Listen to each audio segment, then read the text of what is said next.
Welcome to this video. This is a new video about one of my over-the-board games, and yeah, I understand that you like those, so I'm doing more.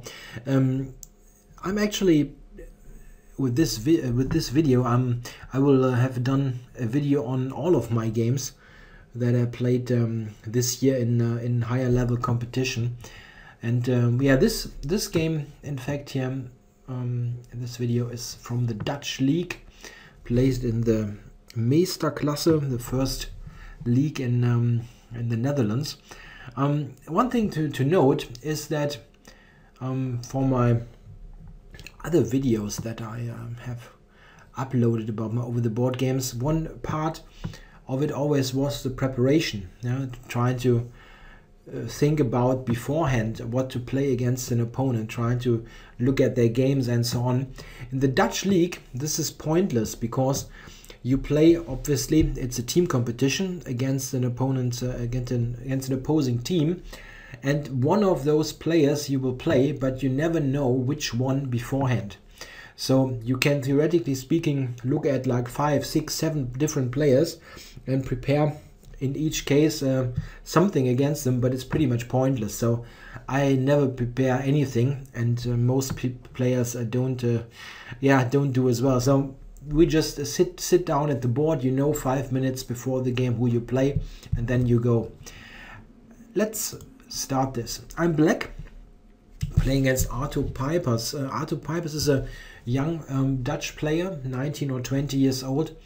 And he's rated 2370, 2380, something like that. I should have looked it up earlier, but it's around this range, slightly below 24. Yeah, we got e4, e5. If I don't know something specific or have no specific idea in mind, I'm playing the classical stuff, e5, and we got a Rui with 9h3, the absolute main line. Yeah, here I'm playing knight a5, the Chigorin, queen c7, knight d2, knight c6. I'm doing the opening here really quickly because the game gets really hot later, and yeah, it would be sort of wasting lots of time to talk about some moves that have been played a ton of times. Yeah, this knight c6 line in the Chigorin, it's one of those lines that I have learned when I started to play e4, e5 as black, and it sort of sticks with me like a bad habit. I always think that I should look at something else there, something more active, like, let's say, the Briar or some other line in the main line Rui. Besides things like the Marshall attack and stuff, there are some slightly more active lines. The main worry for black here is actually d5, knight d8, and this closed position. I recently uploaded a blitz video where I lost this line against Grandmaster Rustimov as black. I was okay, but lost at the end. Yeah, here my opponent played a different line. He played d takes c5, and he played this quickly, really. We had this on the board like after 2 minutes or so, really quickly. Yeah, he took on c5. I recaptured, and yeah, what about this line, d takes c5? Is this a main line? Probably not. d5 nowadays, the closing of the center is considered to be white's best ever since the game Karpov-Unzicker, which in fact I also covered just recently on my channel. The same variation is featured in this game. Yeah, the capture on c5, however, has a really huge stamp of approval because it was Bobby Fischer's favorite move. Fischer liked to exchange on c5, and he did this in a number of games. The main point, the main idea of the capture is that black has weakened the d5 square with this d5, with this e5 and c5 setup, and very often Fischer would manage to get a knight to d5. This kind of knight maneuver can be very rewarding. It is a very viable setup, and to be honest, this is one of those cases I always thought that I should look at this line a bit better a little bit more to know it really, because I always felt like I have insufficient knowledge, and it felt really bad that he played this here. And I was thinking, okay, I should have looked at this earlier, not for this specific game, but yeah, in some other games like Blitz games, I always felt like, I don't really know what's going on there. Okay, he went a4, which is a bit uncommon, as I learned afterwards. I wasn't really sure from here. The main move here is knight f1, and knight f1 is actually what Fischer played all the time. There is a very famous game, Fischer with white against Kalmov, Radmir Kalmov, played in Havana 65. This is actually the game that yeah, sort of yeah, I knew the game, and you will see in the actual game that I played against Pijpers that I lent some idea from this game. Yeah, this was played in this Kalmov game. Fischer being white, very nice. Knight g5, black just plays h6 and lets white capture. This pawn is controlling useful squares. And after b4, which is not good really, Kalmov played the brilliant move knight d4, sacrificing a piece. And here he got huge play with those pawns and won a great game against Fischer. This is basically the only thing that I knew, that these kind of ideas are in the position. And yeah, this is really not a good preparation for a game of this stature. Okay, he played a4 and I went bishop e6. Bishop belongs there, I guess, anyway. Yeah, I want to place my pieces in a way that d5 is covered. He went knight g5. Okay, I reckoned with this, and I went back to d7. I didn't really want to allow the capture on e6. It does not feel like this is so yeah, so viable here as it was in the Fischer-Kalmov game. So I wanted to preserve this bishop. I wasn't keen on this double pawn. He played knight f1, which is pretty normal. You want to get the knight here to f5, or like here to f5. There are various routes to this. Or, of course, as I mentioned earlier, knight to d5. Yeah? So this is all pretty normal. I went rook to d8, which threatens some discovery. So this move is very much to be expected. h6, knight f3, and c4. Yeah, black really wants to do this c4 move. It has more than one idea. It grabs some space. Possibly there is an outpost on d3. Yeah, if we look at this, like a bishop here, and then the knight might jump all the way c5, d3, and so on. So this might be useful. And it also prepares what happens later in the game as a possibility. Of course, the bishop to c5 also can be an idea. Yeah, he went knight h4. This surprised me a bit, but it's not a bad move really. In an earlier game from the 60s, somehow I lost the exact game reference here in my notes. One of the players was Boleslavsky. In the 60s, there was a game where a takes b5, a takes b5, knight h4 was played, and then rook e8, which easily could have happened in our game. We didn't have the trade on b5 happening. So, okay, knight h4 is not a bad move, yeah. Okay, I went rook to e8. And here we come to the first absolutely critical position of the game. Here my opponent took some moments and then played knight e3. And this move, while looking fairly innocent or normal, is in fact a pretty substantial mistake. And it is a mistake because he misjudged the now coming complications. He saw my reply, of course, because it's the total standard move, but he misjudged what's happening afterwards. Yeah, what should he have done? I mean, one thing is maybe do the same thing that happened in this earlier game, as mentioned, like this, and maybe queen f3 intending knight f5. This looks like a totally normal continuation. In this old game, knight h7 was played. Not a bad idea. Possibly intending this, or maybe knight g5, also an idea.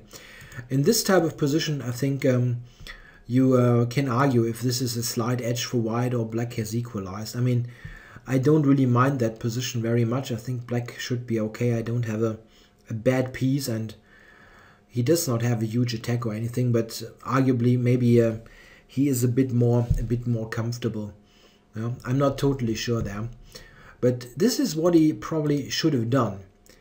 The move knight e3, as mentioned here, looks totally normal, but it has a huge problem. And this is, of course, the move knight d4, which I played, and relatively, yeah, I played this relatively quickly because I was anticipating that knight e3, I'm going to do this, and I was only briefly checking it then and went for it.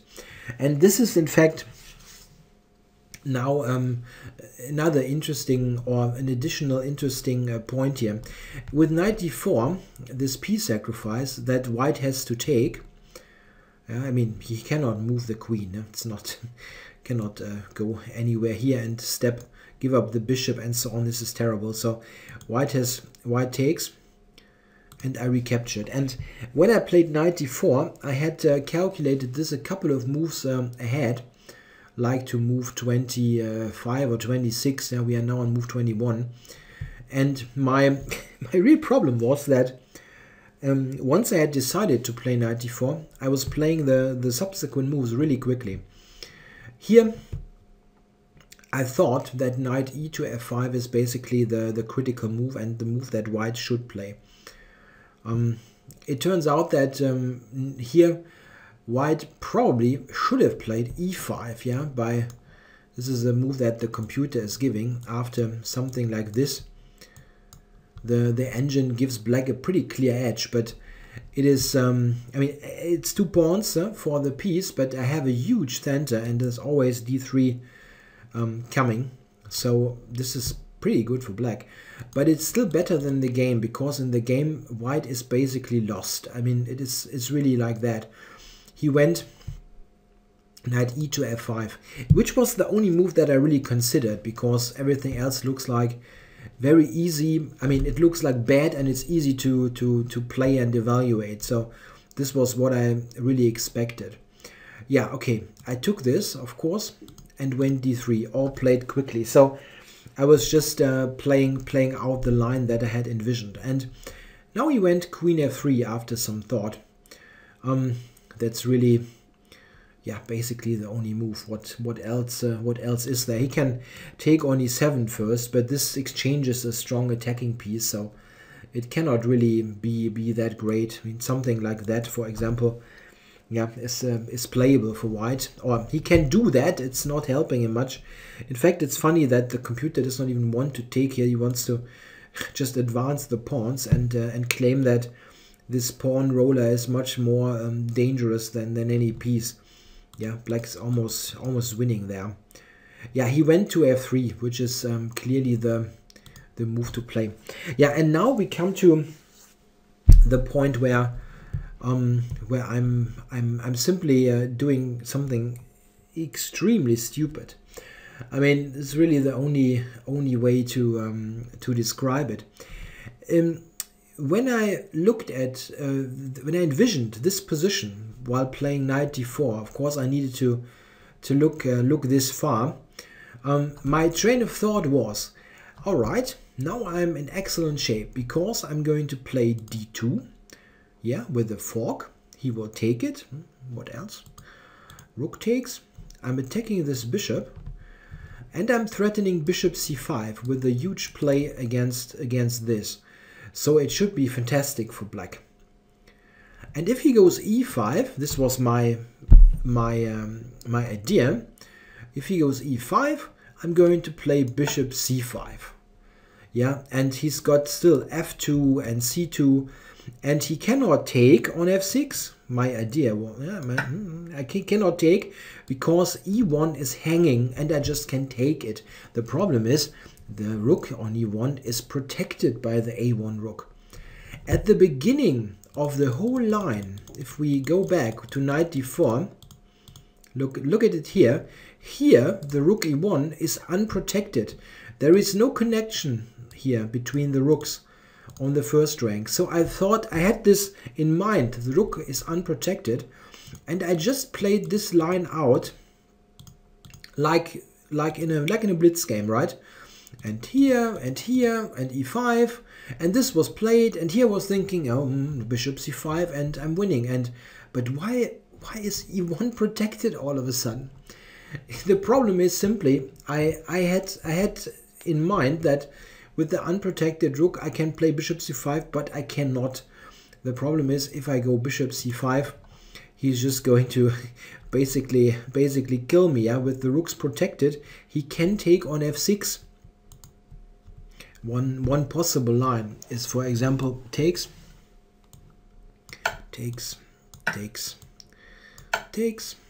oops, and check,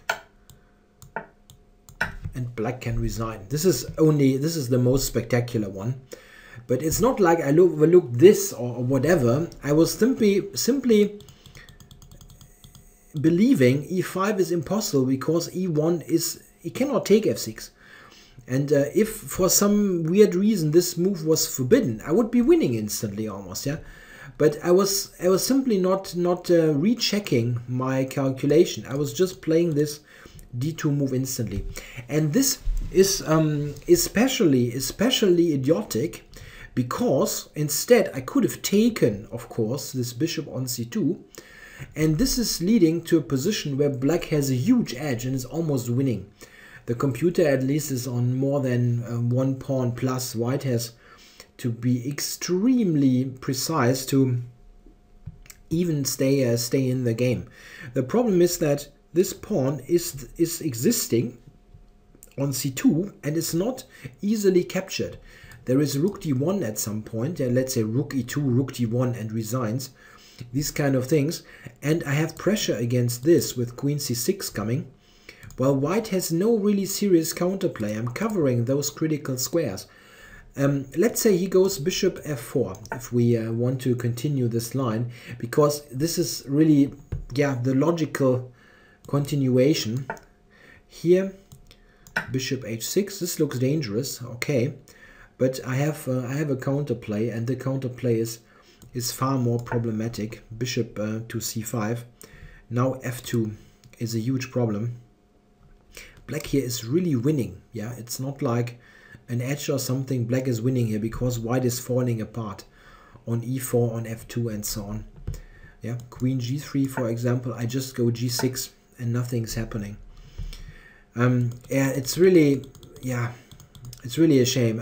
After queen f3, I just need to take on c2, and this is the result of this nice idea with knight d4. But yeah, well, as mentioned, I played d2 and yeah, immediately, and I also immediately recognized what went wrong. He played e5, and I was thinking, oh my god, I cannot play bishop c5. Yeah, and the thing is, if I cannot do that, what am I playing? This knight is attacked, and yeah, it's not like I have excellent squares. I decided to go to d5 then, after I had somehow calmed down a bit after this initial shock. I went to, not here of course, I went to d5. Yeah, I didn't look much at knight d7 because e6 already looked like terrible. But the analysis supported with the computer even reveals that knight d7, queen g3 is almost a direct win for white. Something like bishop g5, for example, to block is answered by h4, and this leads to a total disaster. It's a quite funny line though, if we want to look at this. Rook e5. At first this does not look that terrible, but g6 is exceptionally strong. The idea is that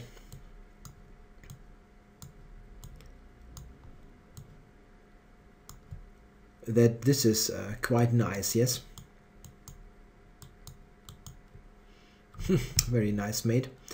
Ja, also das ist schon ein Problem, nicht? Um es mal auf Deutsch zu sagen. I have a huge problem to do it in English. Yeah, he took on d2, e5, and yeah, I went to d5. Knight d7 is not playable, so I went to d5, and I was really thinking, oh my god, I'm going to get checkmated here. It really should be that I'm not surviving this. The problem is, look at this. He's got this fantastic knight on f5, the huge attacking piece. The bishop is on the king side. Okay, it is hanging by the rook. Yeah, it's attacked by the rook, but still it's part of the attacking force. And he always has moves like queen to g4, queen to g3, e6. I mean, it looks terrible. I was really thinking, okay, yeah, I'm going to play a couple of more moves and I will probably get checkmated now. However, it turned out that it is not that easy. Very, very strangely enough, it is not that easy. My opponent now took a long time. He was a little bit down on the clock anyway, but he now thought for quite a long time, trying to find yeah, a knockout punch. And it's really amazing. He didn't find any, and the problem is there is no 100% total killing continuation. It really looks like there should be one, but at least in my computer supported analysis I didn't find it. There is more than one line that looks fantastic, but it's not yeah, it's not like simply winning or anything. One problem is that, or let's say, I need to rephrase this.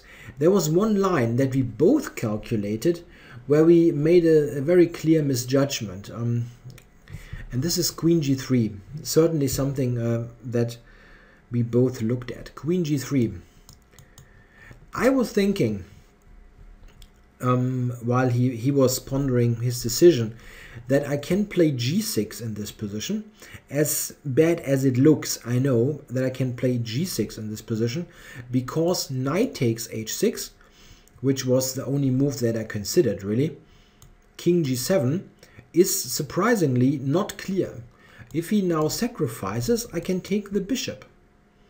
Yeah, and then the attack is basically over. This isn't that clear. He can give a check here, of course, but I just move the king, and it's not clear that I'm losing. His knight is hanging, his bishop is hanging. This is not convincing at all. We both looked at this. What we, however, both overlooked is, and I think that queen g3 for that reason, yeah, I don't know, maybe I would have seen this, but knight d6 here is winning for white, really winning. There is no escape there. It is a fantastic position now for white. The rook is attacked. I have to take this piece. e6, tempo on the queen, and the pawn is of course protected and supported by the queen on g3. And this turns out to be impossible to play. Like this, white is going to sacrifice on e8 and going to kill me totally. White wins. Does this mean that queen g3 would have won? Maybe it would have won in the game because I would have played g6 very likely. Very likely. The funny and very strange thing is, after queen g3, black in fact has a defense that looks totally moronic, but it works. It's not losing. Black can play the absolutely horrible looking move g5. And it is, believe it or not, the computer is not giving white a win here. You know, it's very much possible if you look at it at your home with your computer and you take even more time than I did, that you find a win, or the comp finds a win, because it really feels like a matter of let's say justice, yeah, that black should lose this. But yeah, what can I do? I mean, I didn't find a win here. Yeah, the computer wants to take, which yeah, makes sense. Rook ed1 is also possible, but check here, bishop e4. Yeah, the bishop is still hanging, and knight f4. This is one funny point of g5, it gives this square on f4 for the knight. And this is a totally messy position that at least the computer is only giving a slightly better for white.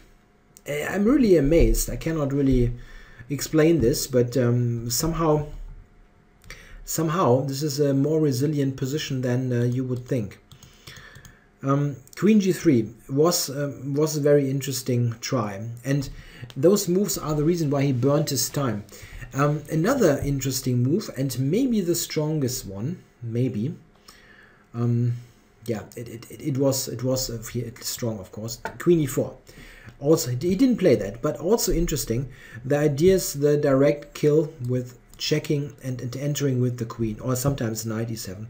It also, of course, covers the bishop. Yeah, I would have played bishop c5, giving me some room here for my king. And then it's quite remarkable. This move looks killing at first, because yeah, wins the house. But I can go here, and this is surprising enough not clear. White can play this yeah, the queen here, and I'm taking on f2. Yeah, going for counterplay all of a sudden. And it is really strange, but after this, the situation is not clear. It's really not. I mean, it's a total mess, and the computer is not giving white anything. Yeah, I don't know. It's really strange. He, however, in this line has a better move. He can take on g7. Yeah, this is better than taking on h7, because now, in addition, the rook is attacked. But even that, I mean, it looks like I'm resigning in the next couple of moves. It's not totally clear. I can take on f2, king h1, and now the move knight to f6. Yeah, knight e8, knight e4, knight c7. I think, what's my line? Knight c7, check, and takes on c2. And believe it or not, this is again not really totally clear. Yeah, white is of course better, but even this is not like a total kill. Very weird, very weird. I actually believe that the best move, if we go back, is knight to d6. This is also what we had analyzed right after the game when we were reviewing it together without any computer assistance. This was our conclusion, that knight d6 is the best, and it should lead to a white edge, and without any huge complications. Big point is, if I take it, which looks very normal, he will of course recapture, and now we have this situation here. Rook hangs and the queen hangs, and whatever I do, I will be in some trouble. I can take on e1, for example, and go here, and now white has a simple continuation, more than one actually. But if we start with this, yeah, I cannot really take on c2 as d5 is hanging, and this is more important. But this, and now a move like that, intending d7. This is very uncomfortable for me. Or alternatively, there's also the move rook d1, which is interesting. Yeah, giving up this but taking this for the d pawn. White here is better, just better. Probably after knight d6, a tougher defense is remarkably rook f8, which I don't know if I would have played that. I really don't know.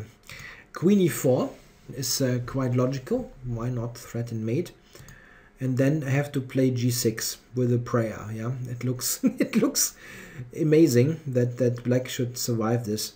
Okay, and if we continue, rook d1 is a good and simple continuation. The sacrifices are not winning, but rook d1 is good for white.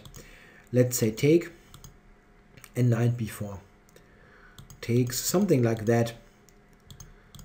Is just a good position for white. He has the fantastic knight here on d6 and is in command. So somewhere here probably is the continuation that would have punished me for my reckless d2 move. Yeah. What did he play? He played not knight d6 here.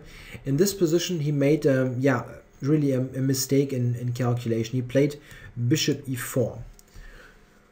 And it turns out that after that, white is again in huge trouble, really in huge trouble. The problem also was that after the move, he only had very little time left. He was basically burning all his time to find a mate or a total KO, and he didn't find it. Yeah, and then went for bishop e4. The problem is it is really now a tightrope, a walk on a tightrope for white, because I have bishop c5. Yeah, and I played this relatively quickly because I want this counterplay, and I wanted him to have little time to reflect. Bishop c5 looks like the best move anyway. It still looks very dangerous, all this attack, but the problem is that he went queen g4, and this definitely loses. The only move that keeps the fight going is the quiet move king h1, which is not exactly obvious to a human player. After that, the best move is rook takes e5. Quite strange, but it is the best move. Funny enough, after king h1, something like this is not even that clear. Yeah, something. White has tons of tactics going for him. Oops. With a fork. Oops, with a fork. Yeah, the best one after king h1 would have been rook e5.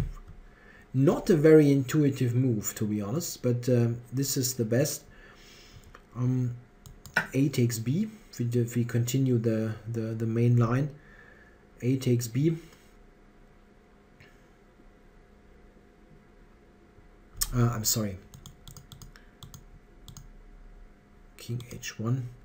I made a mistake here. Not rook f2, queen g3, rook e5. That's mate on g7. Taking here, of course. I'm sorry. Taking here, of course.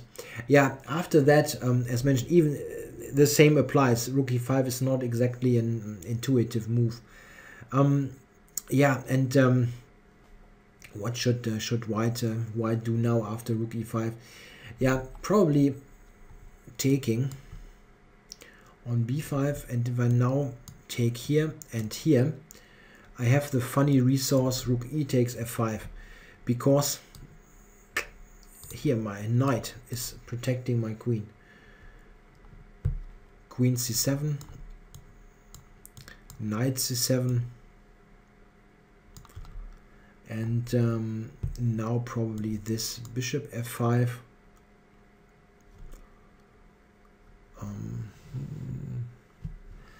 Bishop f5, a b5. I need to take the pawn first. If I do this, this is getting too much. Oops. I'm sorry. This was a bad misclick. Where was the critical position? Here. A b5, rook e5, bishop b4, something like that. And here black is better with 2 pawns for the exchange, but it's a totally yeah, a totally open fight, let's say. It's a very theoretical thing to look at this, because well, he had no time, and yeah, I had some minutes, 30 minutes, 20 minutes or something, but with this complicated position, you never knew what could happen. King h1 was the toughest by far.